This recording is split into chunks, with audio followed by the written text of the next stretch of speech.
Apakah rekan-rekan tahu bahwa negara memberikan hak eksklusif kepada pencipta atas hasil ciptaannya?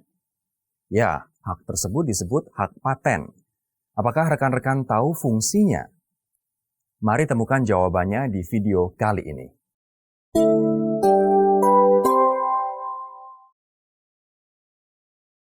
Halo rekan IKM, dalam video kali ini kita akan membahas mengenai definisi, syarat, fungsi, dan perlindungan paten.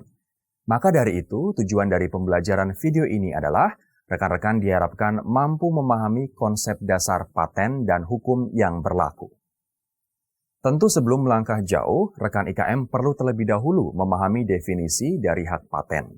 Hak paten adalah hak eksklusif yang diberikan oleh negara kepada pencipta atas hasil ciptaannya di bidang teknologi untuk melaksanakan sendiri penciptaannya atau memberikan izin kepada orang lain untuk melaksanakannya selama waktu tertentu. Dengan kata lain, hak paten bertujuan melindungi inventor atau pencipta agar ia memiliki kuasa dalam mengembangkan dan mengeksploitasi ciptaannya sendiri. Pihak lain tanpa seizin pencipta tidak dibolehkan melakukan hal itu, apalagi untuk diperjualbelikan dan memperkaya suatu pihak. Ingat ya rekan IKM, ciptaan yang dimaksud adalah ciptaan di bidang teknologi. Namun, tidak semua ciptaan di bidang teknologi bisa didaftarkan hak patennya. Syarat ciptaan yang dapat dipatenkan ialah, pertama, ciptaan yang hendak didaftarkan hak patennya haruslah sesuatu yang baru. Suatu ciptaan dianggap baru jika tidak sama dengan ciptaan yang sudah terdaftar. Suatu ciptaan juga tidak akan dianggap baru jika pernah dipublikasikan, baik melalui media maupun dipertunjukkan dalam pameran atau semacamnya. Misalnya, permohonan hak paten atas suatu ciptaan diajukan pada tanggal 2 Januari 2014, sedangkan ciptaan tersebut telah dipublikasikan tanggal 1 Januari. Maka ciptaan itu tidak akan dianggap sebagai sesuatu yang baru dan tentu menggagalkan permohonan hak patennya. Kedua, mengandung langkah inventif. Maksudnya, sebuah ciptaan yang hendak diajukan hak patennya harus merupakan solusi yang kreatif. Sebagai contoh, mata pulpen yang bisa masuk dan keluar dari bagian dalam badannya dengan menggunakan mekanisme pegas. Ini merupakan solusi terhadap permasalahan sering hilangnya tutup bolpen.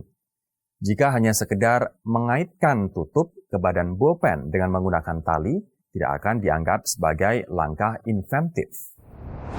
Berikutnya, ketiga, dapat diterapkan secara industri. Suatu ciptaan harus dapat diproduksi berulang-ulang dan tetap menghasilkan fungsi yang konsisten. Maksudnya adalah, tiap kali diproduksi, fungsi dari suatu ciptaan tidak sedikit pun berubah. Misalnya, rekan IKM membuat formula penangkal flu dengan komposisi air perasan jeruk nipis dan madu 1 sendok teh, lalu diaduk bersama. Formula tersebut tidak termasuk kategori ciptaan yang dapat diterapkan secara industri. Hal ini karena, pertama, jeruk nipis memiliki ukuran yang berbeda-beda, dan kedua, varietas asal tanam bisa saja mengandung khasiat yang berbeda pula, sehingga tiap kali dibuat ulang belum tentu menghasilkan dampak yang sama. Selain syarat ciptaan yang dapat didaftarkan hak patennya, hal lain yang perlu rekan IKM ketahui adalah jenis hak paten. Hak paten terbagi menjadi 2 jenis, yaitu paten dan paten sederhana. Paten merupakan penemuan baru dari sesuatu yang belum ada sebelumnya. Sementara paten sederhana merupakan pengembangan dari penemuan yang sudah ada. Masa perlindungan paten adalah 20 tahun sejak tanggal penerimaan permohonan paten. Sedangkan paten sederhana memiliki masa perlindungan 10 tahun sejak tanggal penerimaan permohonan paten. Setelah memahami syarat dan jenis-jenis hak paten, rekan IKM kini sudah bisa memastikan apakah ciptaan rekan IKM termasuk dalam hak paten. Jika iya, silakan rekan IKM daftarkan agar mendapatkan hak serta perlindungan hukumnya. Perlindungan hukum yang akan didapat berupa sanksi bagi siapapun yang tanpa izin membuat ulang ciptaan rekan IKM, menggunakan menyewakan, serta memperjualbelikan tanpa izin dari pemegang hak paten juga dapat dikenai sanksi. Untuk pelanggar hak paten dapat dikenai sanksi penjara maksimal 4 tahun dan atau denda maksimal 1 miliar rupiah. Untuk pelanggar hak paten sederhana, sanksi penjara maksimal 2 tahun dan atau denda maksimal 500 juta rupiah. Ada pula sanksi yang berlaku untuk hak paten dan juga hak paten sederhana, yaitu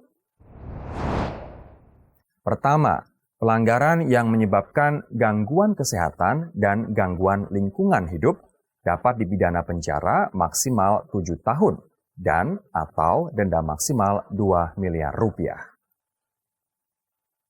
Kedua, pelanggaran yang mengakibatkan kematian akan dipidana penjara maksimal 10 tahun dan atau denda maksimal 3,5 miliar rupiah.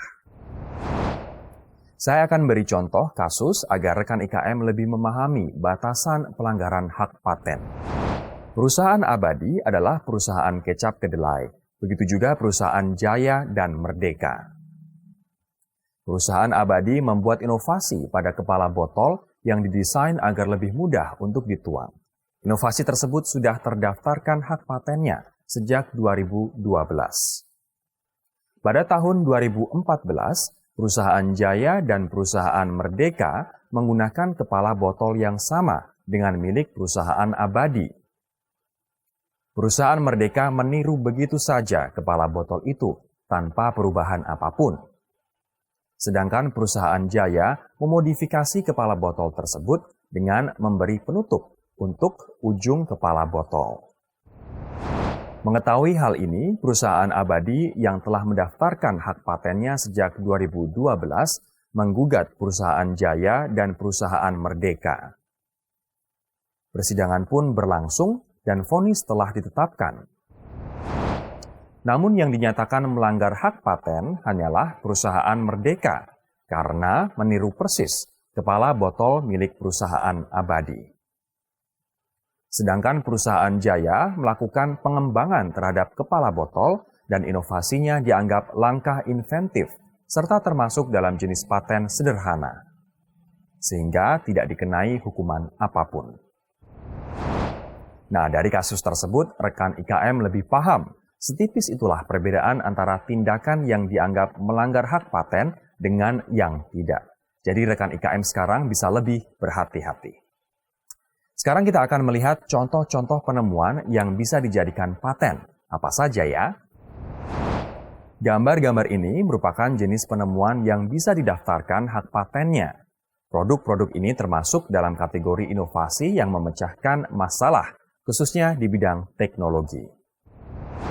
Oke, rekan IKM, video mengenai paten ini sekaligus menjadi akhir pembahasan mengenai hak kekayaan intelektual.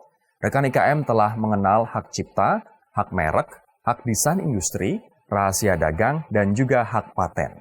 Rekan IKM juga tentu sudah paham masing-masing perbedaannya. Nah, untuk mempermudah mengingat perbedaan antara hak-hak yang terdapat dalam HKI, saya akan berikan contoh menggunakan produk perusahaan Jaya yang tadi telah kita singgung. Kepala botol dan tutupnya termasuk dalam hak paten, karena berkaitan dengan inovasi yang memecahkan masalah. Sedangkan botolnya termasuk dalam hak desain industri, karena berkaitan dengan rancangan bentuk 3 dimensi dan unsur-unsur lainnya dalam desain industri. Nama dan gambar yang tertempel pada botol termasuk dalam hak merek, karena berkaitan dengan identitas, produk, dan perusahaan. Dan terakhir, isi dari botol tersebut, yakni kecap, merupakan rahasia dagang karena berkaitan dengan resep atau racikan. Oke, rekan IKM, sekian untuk video kali ini. Jika rekan IKM merasa masih perlu untuk mengulang pembelajaran agar lebih paham, rekan IKM bisa kapan saja mengakses kembali video-video yang dibutuhkan. Sampai jumpa.